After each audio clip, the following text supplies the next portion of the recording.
अस्सलाम वालेकुम, कैसे हो प्यारे दोस्तों। उम्मीद करता हूँ आप सब ठीक ठाक हो गए और खैर खैरियत से हो गए। तो अज शेफ शानवाज लेके आया वा फेनिया की रेसिपी, एक होंगी सेवियां।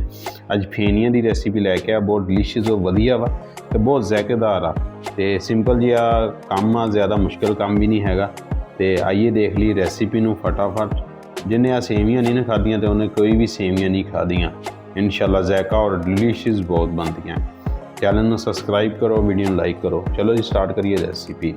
चुल्हे का स्विच ऑन कर देना, 2 चम्मच मक्खन दे ऐड कर देने। बाद असीं ड्राई फ्रूट ऐड करना वा, कोकोनट गिरी जिहड़ी आ कद्दूकश कर ली आ, थोड़ी अपने हिसाब नाल तुसीं ऐड करनी। इधर बदामां दी गिरियां चॉप कर लियां ते पिस्ता चॉप कर लिया, ऐड कर देना ते फ्राई कर लेना वा। कुछ सकिंड करना, असीं साड़ना नहीं गा। चुल्हा जिहड़ा वा मीडियम तो मीडियम होना चाहिए।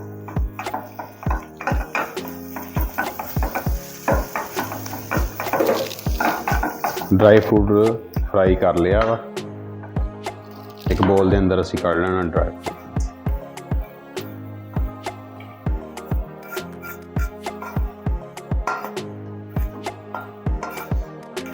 वाओ कितनी अच्छी खुशबू आ रही, ज़बरदस्त। फ्राई पैन के अंदर 2 लीटर दूध ऐड कर देना। अच्छा गाढ़ा वधिया दूध होना चाहिए।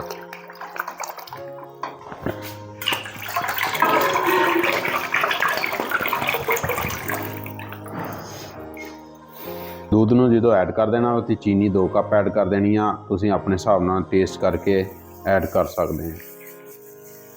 2 इलायचियां कुट लैनियां फ्रैश ताज़ा तो ऐड कर देनियां। तो चम्मच नूं चलाई जाना वा, जिन्नी देर उबाला नहीं आउणा उन्नी देर प्लीज़ चम्मच नूं चलाई जाइए ताकि जिहड़ा दूध नीचे ना लग जाए, खराब ना हो जाए। प्लीज़ दूध नूं उबाला आना स्टार्ट हो गया तो चुल्हा मीडियम ते कर देना ताकि नीचे दूध गिर ना जाए। फेनियां ऐड कर देनियां, एक होंदियां सेवियां बरीक, एक फेनियां होंदियां। फेनियां ऐड करनियां, ये अपने मर्जी के हिसाब नाल जिन्नी मर्जी ऐड कर दो। कम दूध वाली चाहिए तो ज़्यादा सेवियां ऐड कर दियो।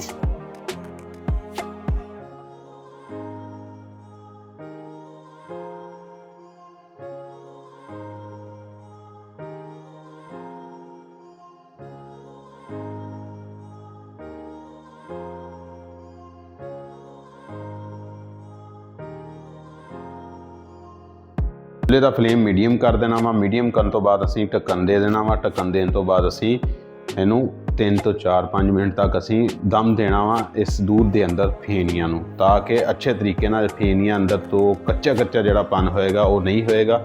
इस तो जिहड़ा ना विच दूध के अंदर पा के तो स्टीम करने वास्ते ढक्कन दे दित्ता वा। तुहानूं 4-5 मिनटां बाद मिलते हैं जी।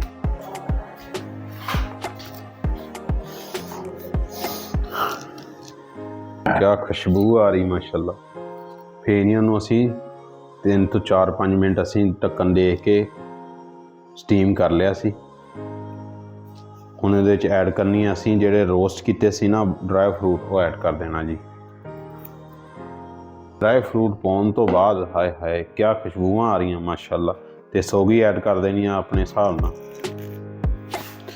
चीनी का टेस्ट चैक कर लियो, कम ज़्यादा रख सकते हैं। इत्थे जे कम होवे तो तां भी तुसीं ऐड कर सकते हैं, जे अगर ज़्यादा ऐड करनी तो तां भी ऐड कर सकते हैं। मैं मिठा जिहड़ा वा तेज़ रखिया वा ताकि जिहड़े साडे घर वाले थोड़ा तेज़ मिठा खांदे आ। माशाल्लाह जी सेवियां रेडी हो गई, बहुत ज़बरदस्त और डिलीशियस बन गई हैं। तो दूध मैं इदां दा ही रखना।